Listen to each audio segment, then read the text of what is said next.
My name is Richard Crawford, and I've built my career on representing luxury brands around the world. And in doing so, I've had the privilege of having some truly out-of-the-ordinary experiences. But at what cost? It's getting harder and harder to blindly ignore the impact our extravagant lifestyle is having on the planet and its people.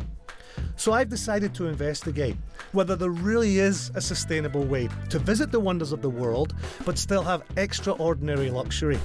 Can I have globe-trotting adventures without leaving a significant footprint? Well, let's find out. And by using the basic principles that define ecotourism, which are minimal impact, sustainability, social responsibility, and of course, let's not forget overall guest experience, I will rate my travels around the planet to see if we really can make a difference. This time, we're off to Greece, but not the Greece you might expect. We're heading to the Pindus Mountains in northern Greece, home to the winner of the world's leading Eco-Lodge Award 2 years in a row. Whilst there, I'll be rafting one of the most pristine rivers on the planet, meeting the locals who are making amazing Greek wine and feta cheese, having lunch precariously close to the rim of the deepest gorge in the world, and I even risk my life by following in the footsteps of the ancient monks, and all in the name of luxury ecotourism. I'll be fascinated to see how the Greeks protect this incredibly pristine and diverse ecosystem to ensure that the visitors leave no trace.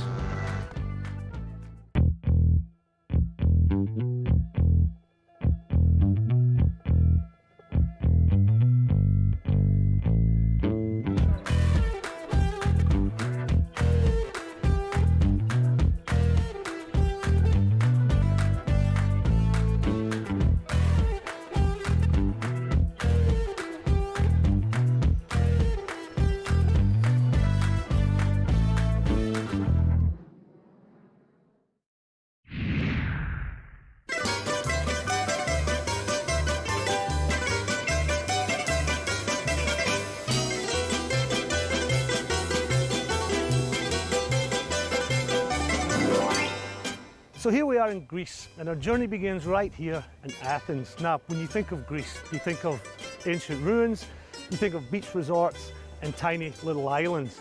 And you can be forgiven for thinking that we're actually here to cover the eco-credentials of one of those little islands, but we're not. So why are we here? Well, a little hint lies in these water bottles. And in fact, this is two of Greece's biggest competing brands when it comes to bottled water, and they both bottle their water in the famed region of Zagori, up in the northern part of Greece. What else is that part famous for? Well, it just so happens the World Traveller Eco-Lodge of the Year 2017 is there. Now, these ruins have been here for 2,500 years and they're not going anywhere. So, let's buckle in and head for the hills.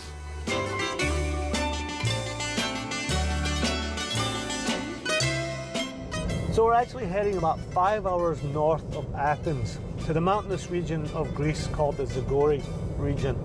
In fact, it's so far north, it actually borders southern Albania. And we're going specifically to a little resort called the Aristi Mountain Resort that sits at the foot of the Bikos Gorge, which was the Guinness Book of Records' deepest gorge in the world. Now, this little resort is very interesting. It's won several awards over the years.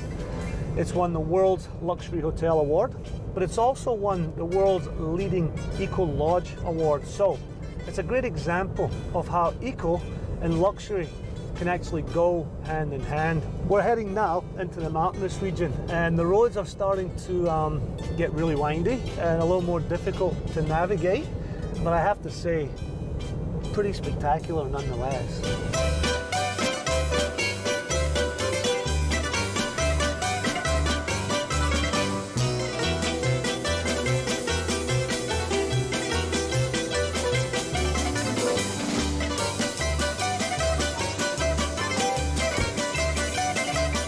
Well, this looks like it, the Aristi Mountain Resort, and if the landscape I just drove through is anything to go by, this is going to be an amazing few days. Hi, you must be Stella. Hello, Richard. Hey, I'm how Stella. are you? It's Very finally well. nice to put a face to a name. Hello, Richard. Hi. Thank you for having us up here. I Thank you really for coming. appreciate it. Now, the reason that we did come up here is because I did a little research and I found out that you guys had won a bunch of eco awards. Tell me about that. That is true. Thank you for mentioning this, Richard. Myself and my team, we're very proud of our awards. In 2015, we won Europe's leading hideaway, and for 2017, we are the world's leading eco lodge. And of course, we are a very proud member of National Geographic Unique Lodges. Wow, an abundance of awards. I'm obviously in the right place, right? You are in the perfect place, yes. This is your key. Thank you very much. I appreciate it. I'll go check in and I'll have a look around. Lovely. Thank you. Enjoy your stay. Thank you. The first thing I noticed as I walked around the property is its aesthetic. The lodge's stone and slate buildings sit on a lush mountain slope, and the views of the Pindus Mountains and the sweeping Vikas Gorge are just stunning. At first glance, the accommodations appear to be village homes, linked by a network of winding paths and enchanting stairwells, but I get the feeling that the quaint outsides hide the luxury within. I tracked down the owner and builder of the resort, Vasily Losofidis, to have a chat about his vision and the inspiration for the property. So the hotel is here because I have been here in the area 30 years ago. I came here climbing, trekking with friends. At that time it was an area that was very remote from the big cities where we came from here. And we've realized after 3-4 visits that this is the best mountainous place in Greece. Very interesting nature, very good paths to walk, clean waters. So we came again and again. I thought it is a good idea to make a comfortable hotel for people that want to visit this area, because I was sure that it will come the day that many people will want to visit. Stone plates for the roofs and wood from the area. It was what was prescribed as local materials to construct buildings here. And you see the result that buildings fit very well to the nature, to the green, to the surrounding green. It's an expensive thing. Many workers had to work here for many months, but I think the result is worth the money you give for this. And Vasilis was right about that. It certainly does look worth it. And I can't wait to learn more about this beautiful property. Coming up next, I get to see inside these amazing villas. And a little later on, I am given a secret key that opens a secret door.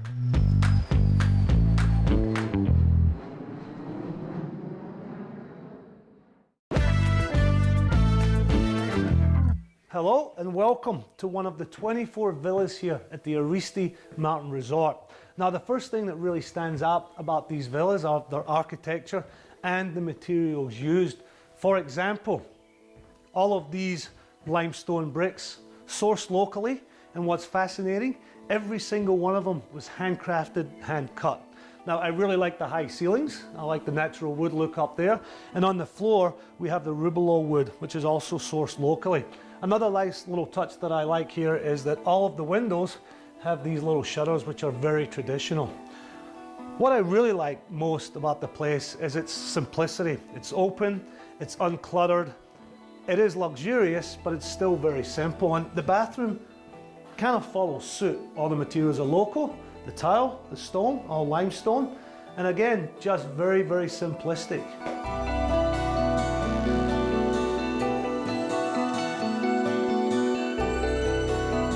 Speaking of architecture, the entire resort was built to match the buildings that are in the village, and that in itself is quite a feat because some of those buildings are hundreds of years old. Now, an interesting fact about some of those buildings down there is that the balconies are really, really small. For what reason? I have no idea, but it was important for the resort to match that. And then finally, these windows are shaped this way so that they're very efficient in keeping the heat. Now, I have more to show you, so take a walk with me and we'll go check it all out. You know, I'm just as impressed with the outside of these villas as I am with the inside. I mean, look at this. It's just like walking through a little village. And from what I hear, it's just what I can expect to see in the village of Aristi itself. Everybody knows the Greeks are famous for their food, and in these little villages and rural areas the food tends to be really provincial. However, when they built the resort here, they also built a restaurant, Salvia, which is actually Greek for sage, and it's derived from the Latin to heal because of its medicinal purposes. So I'm really excited because I'm going to get to meet the head chef, Yannis, and see how he puts his modern twist on traditional Greek foods. Oh wow, this is beautiful, very impressive. Chef? Hello. Hey, how are you, man? I'm Richard. Nice to meet you. Thanks for having us here. This is a beautiful restaurant. Tell me a little bit about the philosophy behind the food that you cook here. Our philosophy here in Salvia is to cook traditional Greek recipes with a modern twist. A little bit of a modern twist, right? And where are you getting all of your products from? All the products is from here, from the area. It's all sourced locally? Locally, yes. Yeah. Yes. And in fact, we have our farm. You guys have your own farm here? Yes. Can I go check it out? Absolutely. Cool, let's go. So chef, this is it. This is the restaurant's organic garden, the one that ultimately supplies the kitchen and then goes onto the guest plate. So what are you growing out here? Here we have spinach, some salads, local herbs. Yep, a little bit of aubergine right there too. Yes. So I tell you what, if every garden had this view, it might quickly become my favourite pastime. Now I know that some plants and vegetables prefer a much warmer climate. Yes. So you guys have ultimately built this greenhouse, right? So what kind of plants and vegetables do we actually have in here? Here we have our tomatoes, cucumbers, some salad also. Yep, and I see a little bit of peppers over there. Yes, yeah. Now, given the fact that we have all this wonderful fresh produce, do you think you could actually teach me how to cook something with all of this? Yes, of course, why not? What's your favourite dish? I think trout. Trout? From local river. Oh, you get the trout from the river? Yes. Well, you're in luck. My middle name is Fly Fisherman. Oh. So I'll be back in 2 minutes with the freshest fish. A big trout, right? Okay. I'll be right back. Look, if truth be known, I actually lied to Chef. I know nothing about fly fishing. In fact, I know as much about fly fishing as I do the Greek language, and I'm embarrassed to say I don't even know the words for yes or no in the Greek language. But fortunately, I'm here with a professional, Panthesis, who's going to teach me how to fly fish, who incidentally tells me that Panthesis was the Greek god of fly fishing. Is that right? Yeah. Yeah, well, good. Yes. Look, I'm here to catch my dinner, so give me all the information that I need. Okay, let's give it a try. Now, do you fish right-handed, left-handed? Yes, I'm right-handed. I'm right-handed, so you hold the rod with your right hand? Yes, you hold the rod in the right hand. All right. I'll show you how we cast. Okay. Assuming that I haven't gotten this all tied up and around. I think I'm all ready. It's okay. No, I had it right. Yeah, it's in the other side. Now I hooked myself. Seriously. Really? Yeah. Oh. So as you can see, your work is cut out for you today. Just... Okay. I caught something. At least I caught something. So I just... So, just... So I let a little loose? Yes, but first of all, we have to let some line. So get some line, yeah. Go off.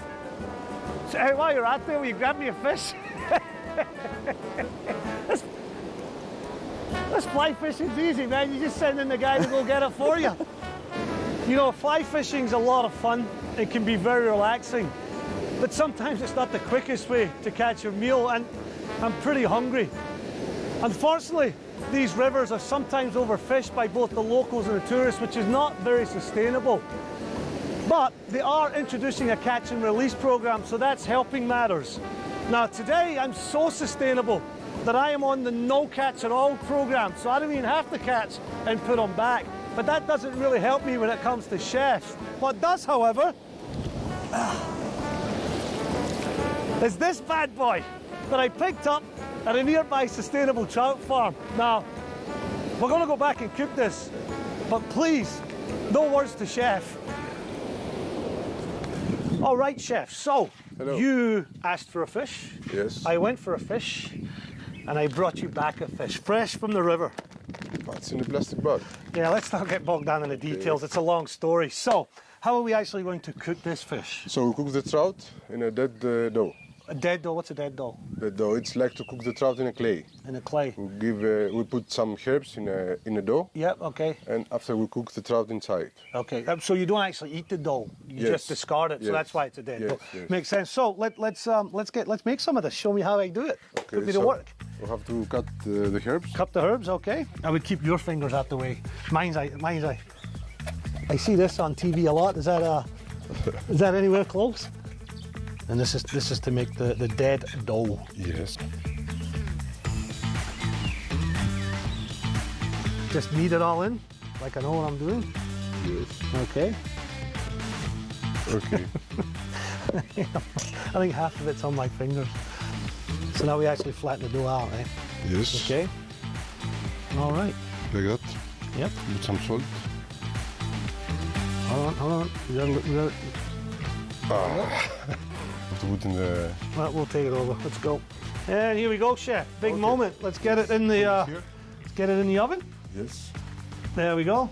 Bye, little guy. Oh, bye. So you're saying 14 minutes, eh? Yes.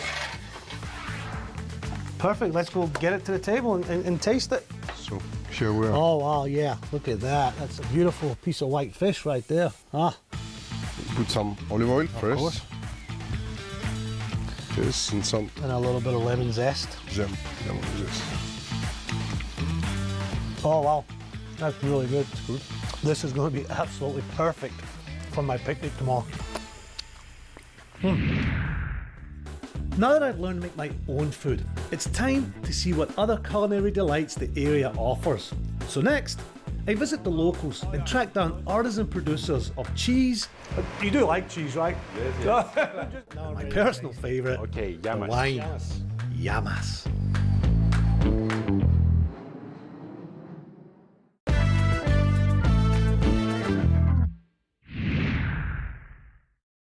So this sign on the wall here might be small, but what it represents is pretty big.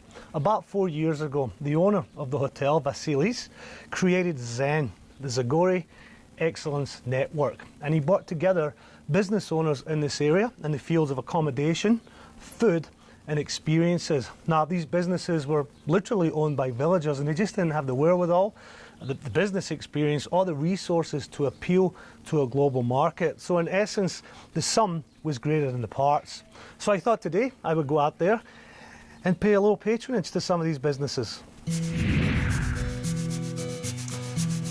Needless to say, I've really been enjoying the wine for the last several evenings with dinner, and one of the local producers that supplies to the restaurant is here at Domaine Glenavos. So I thought I'd come by and meet Thomas, the winemaker, and find out why this region is so good for producing wines.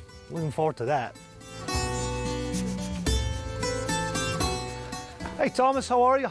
Hi Richard, welcome to our winery. Thank you very much, thank you. I have to say, I've really been enjoying your wines during my stay here. Thank you very much. Do you want we start seeing our vineyards? Yeah, let's go see where it all begins. Okay, let's go. Perfect.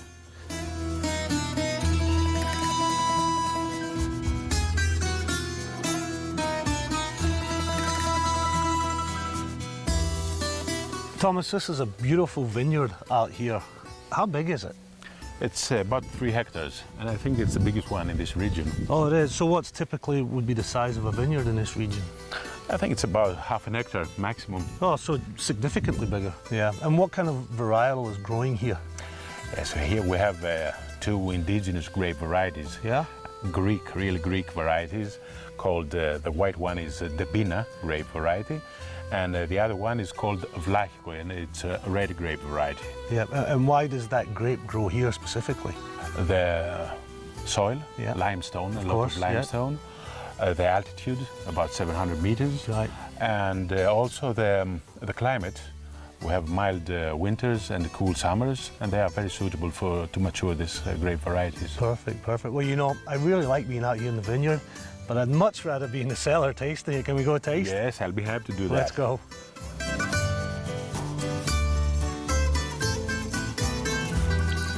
You know, I have to say, Thomas, this is not the colour that I expected to see coming out of the bottle. Why do we have this kind of orangey tint? Yes, this is the typical color of this traditional vinification process we're having in the village of Zitsa. Yeah. So it's a lot of skin contact, a lot of days with skin contact of the white grape variety, the Bina, that gives this odd color, orange color, and a little red color also from the small quantity of Vlahiko, the red grape variety. Yeah. So we have a semi-sparkling, semi-sweet wine, completely natural. Yeah, well, you know, I've looked at it, I see it, I've smelled it, now I'm ready to taste it. Okay, llamas. Llamas. Oh, wow, that's sweet, that's delicious. I have a sweet tooth, so, you know, it's delicious to me. But you know what? Something's missing. And I can't, I know what it is. I can't have a little bit of wine without some good cheese. Do you know anywhere around here I get some good cheese? Now you mentioned that. Yep. We have special feta cheese here in our region. Oh, from yeah. fresh sheep milk from our mountains. See, that would be perfect. Well, yeah, I guess indeed. it's time to go see where we can get some cheese. Yeah. Cheers. Cheers. Cheers. I had no idea before I came here that this place was actually famous for feta cheese. Now, feta cheese is actually a protected designation of origin product, very much like champagne. Champagne is just a sparkling wine, but it has to come from the Champagne region in order to be champagne. Well, feta cheese has to be made a special way, and it has to be made in certain areas of Greece. Now, just to give you a little bit of a history lesson, cheese has been made around here for about 800 years before Christ. And for you literates out there, the first mention of technology to make sheep's cheese was mentioned in Homer's Odyssey. The first mention of feta cheese itself was actually during the Byzantine Empire. Now, I like a nice piece of feta cheese, and it looks like my first step today in making it is turning around, catching one of those sheep and milking it. Here's sheepy, sheepy! Here you go, sheep, sheep! Here you go!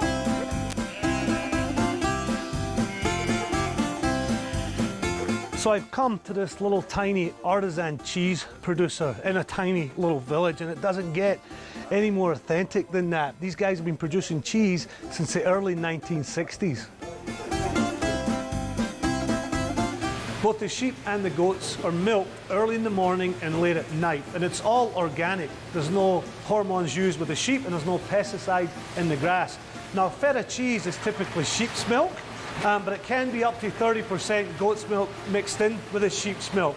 And basically all the milk is coming in here, collected, it's heated up, it's then cooled down, it's brined, and the final product comes out here as feta cheese. And look, this is as fresh as it gets. That's fresh feta. And of course, feta can be creamy and it can be solid. It smells really good. And after all of that freshly made cheese comes out of the vat, it's brought downstairs here to the cellar where it's matured for about a month. Now, I have been warned that it does put off quite the aroma in this room. I'm already kind of getting a whiff of it, but let me get a good step inside here. Oh, oh. Oh, oh, I can't stay here too long. Ah! So here it is, the final product. And I mentioned earlier that this little cheese factory makes two cheeses, the Graviera, which is the hard cheese, and of course, world famous feta, which is a little softer. Now, it was really neat to watch such a small artisan operation, and I asked where these cheeses would end up. I thought maybe, you know, they'll go to America and go all over the world, but they said no, this is just for the local market, which is really, really cool to see, and of course, very, very fresh and ready to eat. Speaking of which, I think I'm going to go taste some. So here I am with Vasilis, the actual cheese maker, and here's the final product, all packaged. And just to reiterate, completely organic from start to finish. And in front of us, we have some of the fresh cheese from today. We have a cream goat cheese, we have a little bit of feta, we have the Graviera, and straight off the frying pan, today's Graviera fried, which looks delicious, but I'm going to try a little bit of the actual feta. Oh yeah. Creamy, a little bit of a salty aspect to it. It's amazing.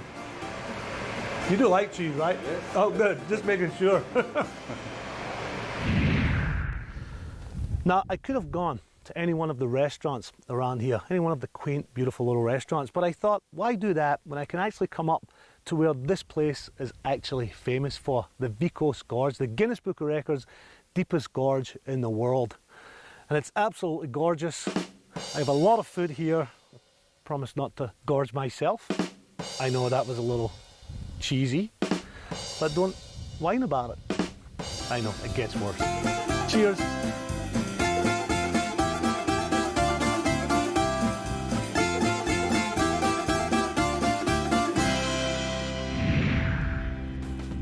When we come back, I take on the mighty Voidamartis River, one of the purest water sources in all of Europe.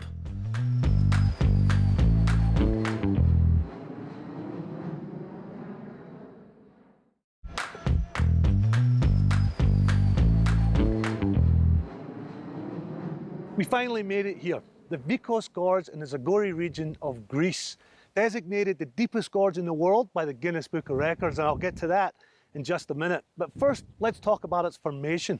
It's actually about 2 million years old, and it wasn't created by a fault, it was created by erosion, by that river right down there. Now that sounds like a lot of time, but in geological terms, that is about that much time that just happened recently. Now, if you look at the face, it gives you into a window into the history of the Earth for about 180 million years. Now, I said it was designated the deepest gorge in the world by the Guinness Book of Records, and that's because of its dimensions. At the most narrow part, it's about 1 kilometre wide and about 1 kilometre deep. And looking down there, you really get a sense of that. Now, it was first settled about 20,000 years ago by nomadic hunters, and we know that due to the artifacts that were found in caves right next to the river. About 3,000 years ago, it was settled by the villagers, and most recently, it was designated a UNESCO Global Geopark. Now, today it's a very popular tourist destination with an abundance of outdoor activities. So let's go have a look at some of them. So our first stop is here. Now, I talked about the geological formations from the top of the gorge, but you were looking at them from afar. So I wanted to give you a closer look. And we're here in an area that the locals call the stone forest, evident by the fact that all of these rock formations actually look like tree trunks, and that's due to millions of years of erosion from wind and water. Now, over the centuries, these formations have actually played a big part in influencing the architecture in the villages, especially the roofs. So let's go in the village and have a look. One of the big attractions in this area are the little villages dotted throughout the mountains. There's 46 of them. And what's really fascinating is that they're all designed, the architecture and the style of the houses are all the same. And I find it amazing that they're all made from these limestone bricks that are all handcrafted. It's quite incredible. Now, you can see why the hotel, when they built it, they wanted to keep it the same, so it kind of blended in with the village. And you'll also notice over here on the roof of this house, that tile slate-like element looks just like the stone forest that we saw.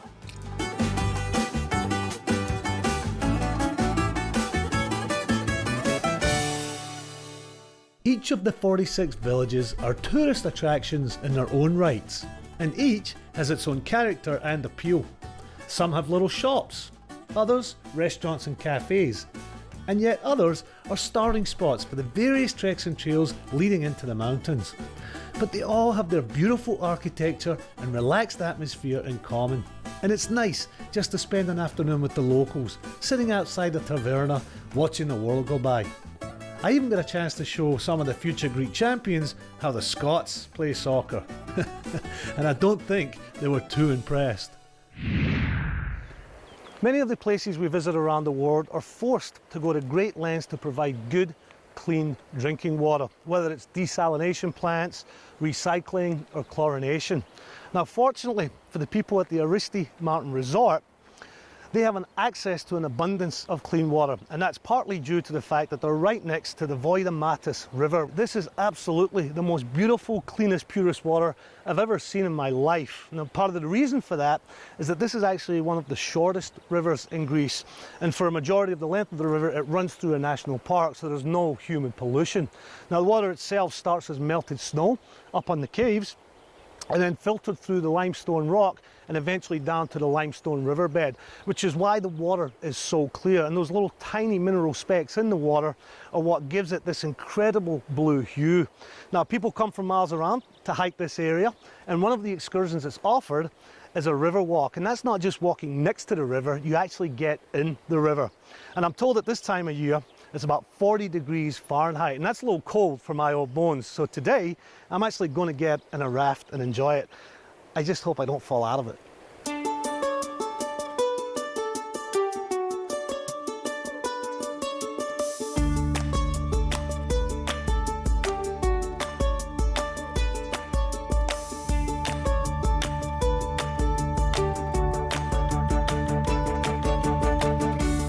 The name Voitimartus means the eye of the ox because oxen actually have clear blue eyes, just like the waters of this river.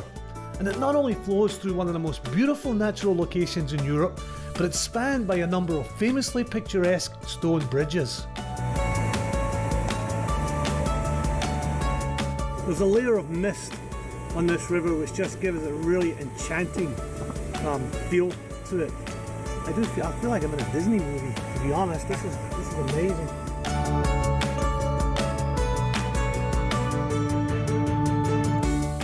You know, I still cannot get away with how pristine these waters are. Now, I didn't fall in, but there was many times that I actually wanted to. Of course, if I did that, I'd end up polluting the water because I am a little stinky, to say the least. But what better way to enjoy the river than gently floating down in a raft? And it wasn't exhausting, but it was exhilarating. And now that I've had a chance to experience these beautiful waters, let's go back to the resort and see how they're protecting them. One of the more important recycling programs here is a wastewater management system. Now, unlike most places around the world who find it difficult to find a clean source of water, there's an abundance of that around here, and that's not the problem. The problem is making sure that the water that you take out of the environment goes back in just as clean as when it came out. Now, the biggest pushback that the resort had when it was being built from the locals was wastewater management. And Vasily, the hotelier, is in actual fact by trade a civil engineer, and even better, he specialised in wastewater management. So he built a three-tier system here. The first phase is solid waste removal, the second phase is a biotreatment, and the third phase is in here, filtration. Now this, I know, doesn't look like much, but about 2/3 of this system is underground in order to have minimal impact visually on this whole area. And all of the water that comes through here and is filtered is actually reused and recycled on the property. Another thing that this area is famous for is its stone bridges. In fact, there are 108 of them still intact, and some of them as old as 300 years old, like this one behind me. Now, these bridges were very important historically because it was part of the trade routes between all the little villages in this region. And when these rivers and streams would flood, these bridges kept the lines of communication open. Now, the bridges are all made of stones directly from the area, and the cement that holds them together and gives them their strength is made out of sand, egg whites, hair from goats, hair from horses. You know, these guys were pretty much ahead of the time. This bridge is technically 100% organic.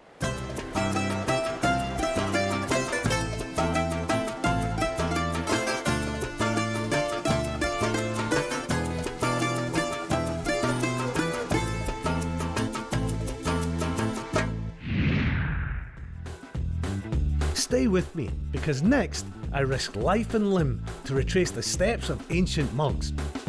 And then, well, I guess I risk life and limb again to see the incredible Vikos Gorge from the air.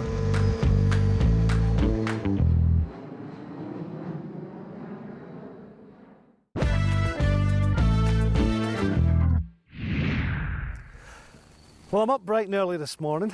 So early, in fact, that the mountain mist still hasn't evaporated. You know, when I was on top of the gorge the other day, it was pretty spectacular. I mean, we were about 1 kilometre up and I was looking into it, and quite exhilarating actually, but I felt that it just wasn't high enough. So I've arranged today to come out and get on a microlight and fly over it at a slightly higher elevation. What can go wrong? Morning, how are you? Morning. Are you the pilot? Yes. Hey, I'm Richard. How are you? Hello, Richard. Good. This is our aircraft, right? This is our microlight. Is this all of it? No, it's not. No, it's not. There's still some pieces we that. need paragliding. Oh, okay. To connect here. So we need wings for sure. Well, that's good. Now, where's first class? Up First here? class for you is back there. Oh. Well, this should be fun. So we're going to get. Yes, sir. Would you like to help me, because I have a pain in my back here? I got to help you start it up. Yes. Sure. How do I do that? Oh, yeah. Just pull this one. Yeah, I'm used to this. I fly American Airlines. Here we go. Put the foot there. Both hands. Both hands. Let's go. Ah, more strong. More strong. Yeah.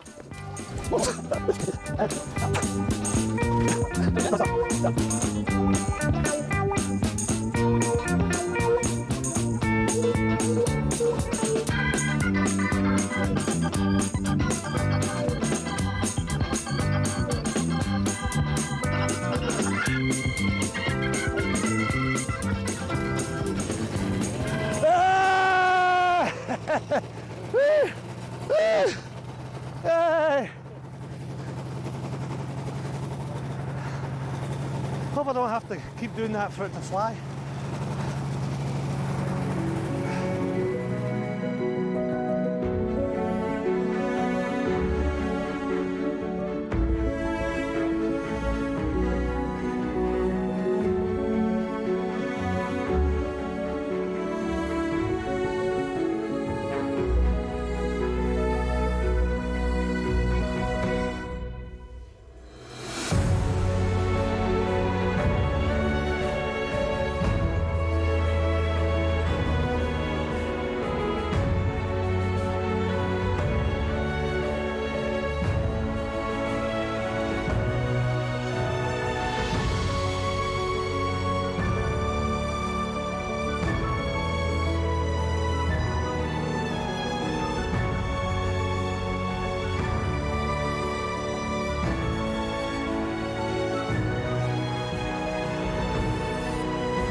Thanks, man. Okay. That was pretty amazing. I tell you what, whew, standing at the top of the gorge and looking down is pretty spectacular. But being up in this, that's just something to behold, man. That's amazing. Thank you so much. Appreciate it. Thank you. As we've seen, this whole area is absolutely beautiful, and the whole landscape is dotted with these quaint little villages that have quite a history to them. In fact, some of this region has been settled for over 2,000 years. Now, a really unique experience here at the lodge is that these guys have actually negotiated access to an ancient nearby monastery. And the only way to get into an ancient monastery is with an ancient key. And Stella here has foolishly agreed to hand me the ancient box. There you are. Thank you very much. With the ancient key to the ancient monastery. Woohoo! Let's go.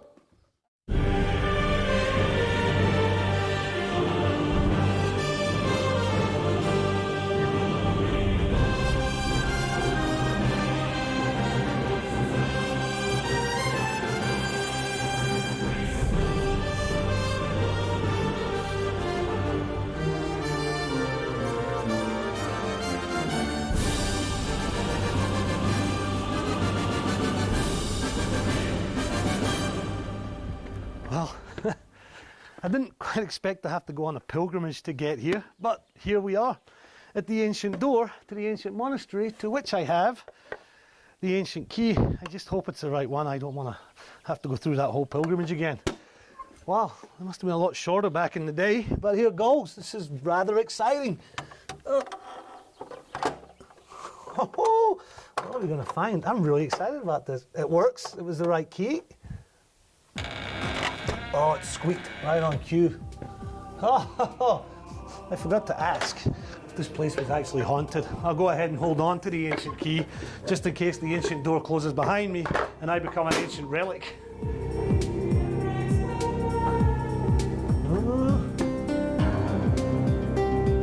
It's a little nerve-wracking, to be honest. You don't know what's around the next corner.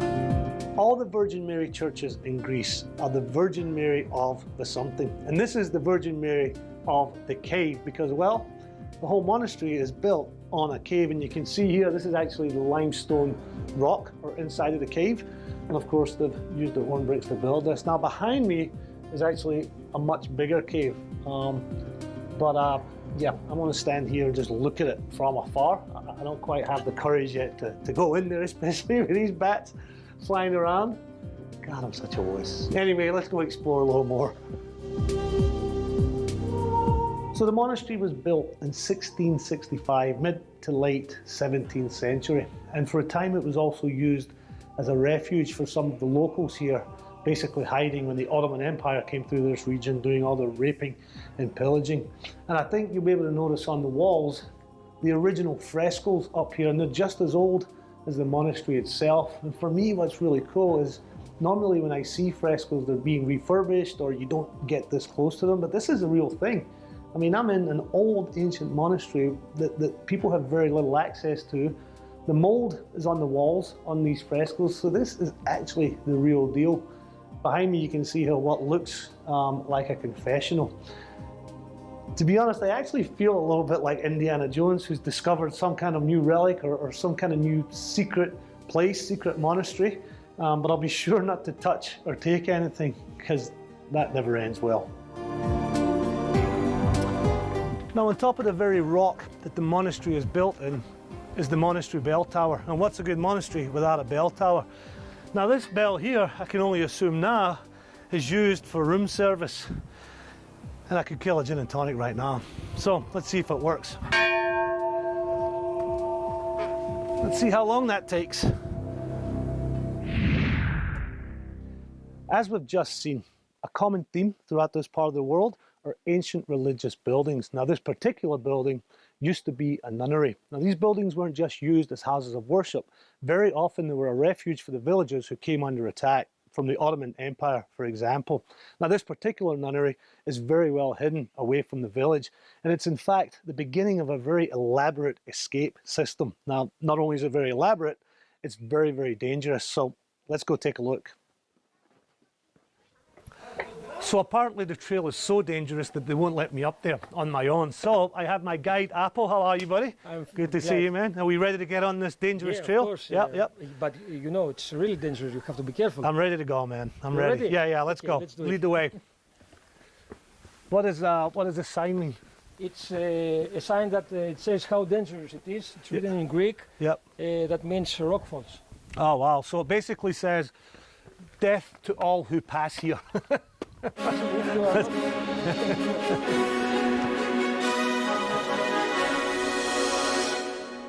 Oh, wow.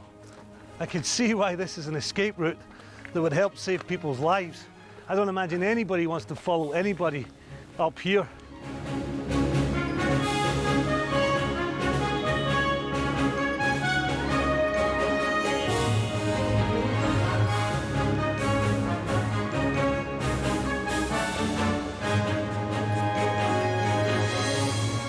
So, can you see this doorway over there? Yep, I see it. That's where they went? That's where they went, and that's where we're going now. Oh, we're going up there? Yeah, exactly. You sure it's safe? No, it's not safe. That's why the government blocked the entrance. But we've got special access, okay. Don't look down. No, Be careful. no, I won't.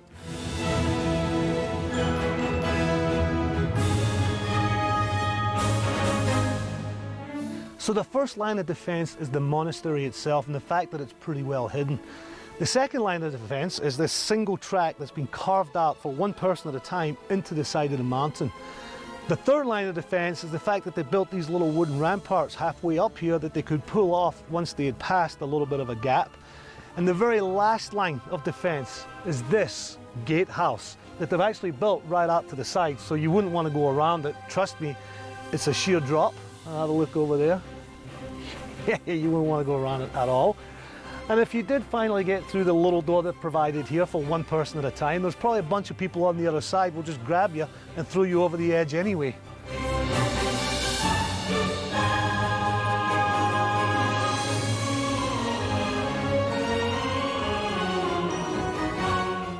Once you get actually beyond the gate, there are many caves to give you protection and hide in. Now, interestingly, some of them are exposed to the gate, which meant that the Ottomans could actually fire bullets up there. But the Greeks, being full of ingenuity, actually built walls in front of the caves that were exposed to protect themselves from the bullets. And you know, ultimately, it must have worked by coming up here because it saved hundreds of lives. What a fascinating and unexpectedly surprising trip this turned out to be. Environmentally, it's obvious how important it is to protect the pristine river and its surroundings. And the team at Aristi have worked hard to ensure that the resort blends in with the surroundings and that it has as little impact as possible. From a social responsibility viewpoint, the creation of the Zen has had a great impact on local businesses and villages, ensuring that both the environment and the economy are looked after now and into the future. Thankfully, Zagori's distance from Athens and the highly trafficked Greek Isles allows it to fly under the radar of mainstream tourism, making the region one of the country's best kept secrets, and Aristi a real hidden treasure. So where does the Zagori region sit on a Leave No Trace eco scorecard? Taking into account all the factors, I award it an A-.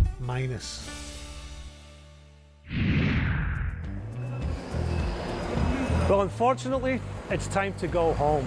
You know, when I first told people I was coming to the Zagori region of Greece, they promised me it would completely change my perception of Greece. And boy, it did. Before I got here, I thought it was all just coastal areas, ruins and islands. But as we've just seen, the Zagori region is beautiful mountains. And you know, when I was standing on top of that gorge and I was getting a glimpse into 2 million years of Earth's history, I realized how fragile it was.